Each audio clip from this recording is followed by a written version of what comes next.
The day began with Donald Trump crashing the markets after imposing tariffs on Canada, Mexico, and China. It concluded with Donald Trump giving the worst joint session speech in American history. And right before he gave that speech, he gave his old buddy Chief Justice John Roberts a pat on the back saying, "Thank you, thank you. I won't forget what you did, John." Take a look at this. Remember, Chief Justice John Roberts issued the ruling that gave Donald Trump absolute immunity so he could escape criminal accountability. Look at the raw corruption after Donald Trump crashed our markets earlier in the day. Just watch it. Thank you again. Thank you again. Won't forget. So good. Yeah, it's good. So good, sir.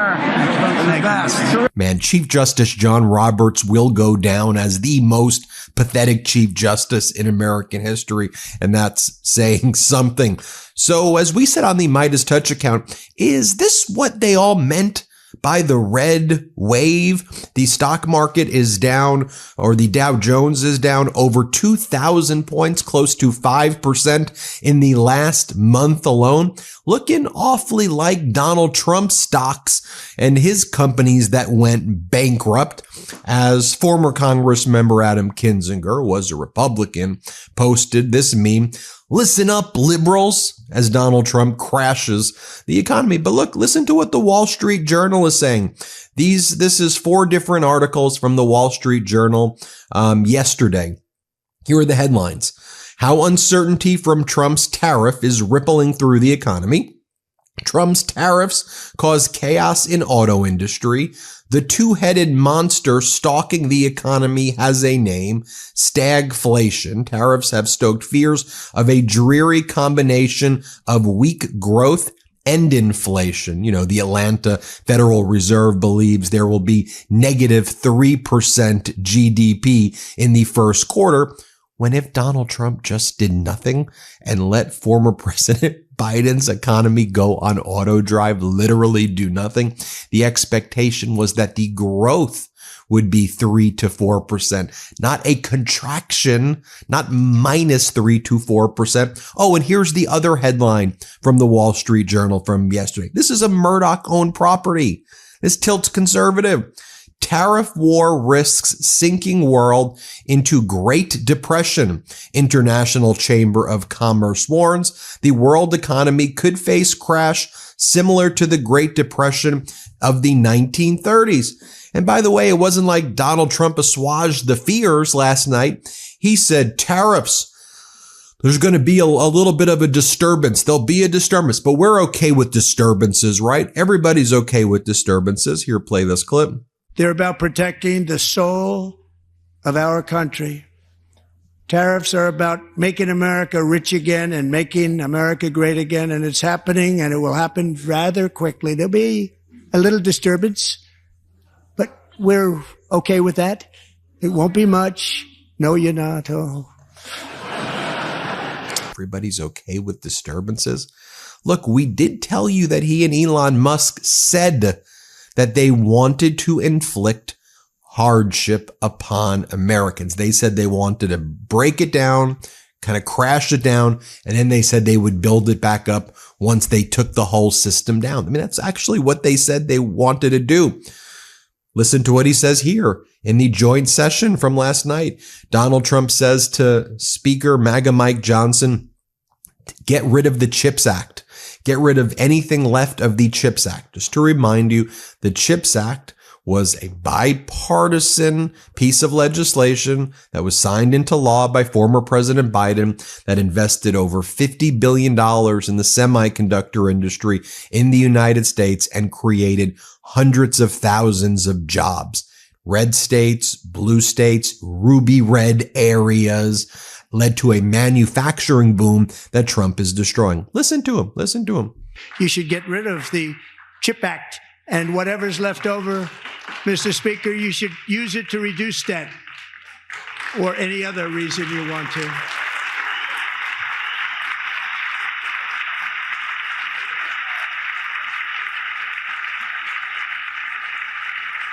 And look, for Donald Trump, who said that he's going to stop World War III from, remember, Donald, I'll stop World War III. There's no World War III.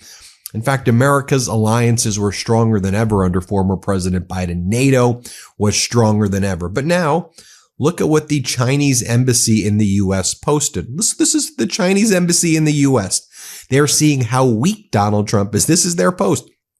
If war is what the U.S. wants, be it a tariff war, a trade war, or any other type of war, we're ready to fight until the end.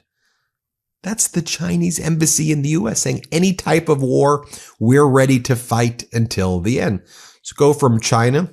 Let's go to the United Kingdom, where the Daily Star has on its front cover this photo of J.D. Vance. Trump deputies vile slur on Brit heroes. Vance slams us, the incredible, brave United Kingdom armed forces who had valiantly fought in many, many wars. As a random country who hasn't fought a war in 40 years, you see Donald in the background. These like little babies, these people, Donald and JD. But 636 of our troops died in Afghanistan and Iraq fighting alongside the U.S. I mean, you have JD Vance and Donald Trump attacking our closest allies, like the UK, like Canada, like Mexico. But, you know, Canada and UK fought by the U.S.'s side all of the time. Prime Minister Trudeau posted the following yesterday. The moment the U.S. tariffs came into effect, so did the Canadian response. Canada will be implementing 25% tariffs against $155 billion of American products, starting with $30 billion worth of goods. Then the Premier of Ontario, Doug Ford, posted, Canada and Ontario didn't start this trade war, but Team Canada is ready to win it. As a first step in our response, Ontario will rip up our contract with Starlink, take U.S. alcohol off of LCBO's shelves. They're the biggest purchaser of alcohol, and ban U.S. companies from government procurements. That sent the United States stock market into the crash yesterday. And then Howard Lutnick, Trump's commerce secretary, called up Doug Ford and others to beg them, please don't be mean to the U.S. Donald, can we just make up a fake deal again to give, you just don't be rude to Donald. Just pretend you like him. And Doug Ford said, nah, you punched us. You gut punched your ally, and now we're gut punching you back. Canada was prepared and ready for this. They outmaneuvered the U.S. Canada's going to have economic difficulties, but as we've been saying on this podcast and on this YouTube channel, they prepared in Canada. And all of a sudden the U.S. like, oh, what? They did this? They retaliated? Yeah, we said they were going to do it. They said they were going to do it, and good for them. This ridiculous, idiotic Trump regime is driving the United States into the ground. Take a look at this poll from Civics.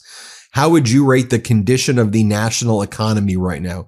-38. 65% of Americans say the economy is very bad or fairly bad right now. But you know, the MAGAs are focused on all the important things on people's minds, like they're fighting with themselves over the release of the Epstein files. Right? We know that Donald Trump was like Epstein's close friend. And so we told you Trump never wanted the Epstein files released. But for some reason, the MAGAs were like, we're going to release it. Like Trump's like, nah, can you not release it? Like he kind of like trafficked the girls from Mar-a-Lago, like Virginia Giuffre. And I kind of was friends with them and Ghislaine Maxwell. Like, I mean, right? So here was the reporting yesterday from ABC. New Attorney General Bondi blindsided the White House by handing out the Epstein file binders to MAGA influencers last week. Bondi told staff not to tell the White House the plan, apparently thinking the surprise would be well received. Surprise, surprise, surprise, surprise. I mean, they're idiotic. Go look at the photos. Go look at the photos. Trump said that Epstein's a great guy who likes women on the younger side. Donald Trump held beauty pageants where he said that he looks at the women naked without their consent because as the owner of beauty pageants, they let you do it. Donald Trump held beauty pageants with teenage girls, like 12-year-old girls, 13 girls younger than teenagers. He's photographed on these boats with these young girls. The whole thing is like disgusting. It's disgusting. Trump was found liable for sexual assault. What are we talking about here? He's on audio bragging about it. But folks, MAGA Republican Congresswoman Nancy Mace focused on the important things like this. Women want someone who will go to battle for them. I am your lion. Hear me roar. As our editor-in-chief, Ron Filipkowski, goes, that's a male lion. That's not a lioness. So for someone fixated on women, she picked a lion, a male, not a lioness. The cosplay continued yesterday. A new outfit was unlocked. Kristi Noem, the Homeland Security Secretary, she does all this like cosplay dress up. Sometimes she's a cowgirl, and then sometimes she's SWAT team, and then here she is in Arlington, Virginia. This is what they're cosplaying in Arlington, Virginia, like 5-10 miles outside of DC proper. The whole thing is ridiculous. Oh, and then you have MAGA Republican Congressmember like Brandon Gill. This is real. They introduced the Golden Act to put Trump's face on the $100 bill. Alina Habba, Trump's top advisor, saying that veterans who have been fired from government jobs are not good workers and the veterans deserve to be fired. Let's play it. President starting to think about maybe some of those veterans who worked for the federal government and maybe what the administration can do to at least help salvage their lives? Well, as you know, we care about veterans tremendously. I mean, that's something the president has always cared about. Anybody in blue, anybody that serves this country. But at the same time, we have taxpayer dollars. We have a fiscal responsibility to use taxpayer dollars to pay people that actually work. That doesn't mean that we forget our veterans by any means. We are going to care for them in the right way, but perhaps they're not fit to have a job at this moment or not willing to come to work. And we can't, I wouldn't take money from you and pay somebody and say, sorry, they're not going to come to work. It's just not acceptable. And then finally here you have Donald Trump blaming everything on former President Biden. Joe Biden especially let the price of eggs get out of control. The egg price is out of control. And we're working hard to get it back down. Secretary, do a good job on that. You inherited a total mess from the previous administration. Do a good job. But of course, Donald Trump has to end with the fundraising blitz. I'm launching an ultra MAGA fundraising blitz, he says, because the Democrats are watching our numbers like hawks, ready to pounce if we don't shatter records in the hours before my address to the nation. They'll be claiming victory. Oh, victory over what? What the hell are you fundraising for? What are you doing? The election's over. You have to, as you destroy the economy, as you pummel your supporters to the ground, as you take away their Medicaid, you're doing a fundraising blitz to take their remaining dollars. You pathetic grifter, you. You, the most despicable person ever. Wow, wow, wow. Anyway, everybody hit subscribe. Let's get to 5 million subscribers. Thanks for watching. The truth is more important than ever. Check out our new Truth Over Lies collection at store.MeidasTouch.com. All 100% USA union made.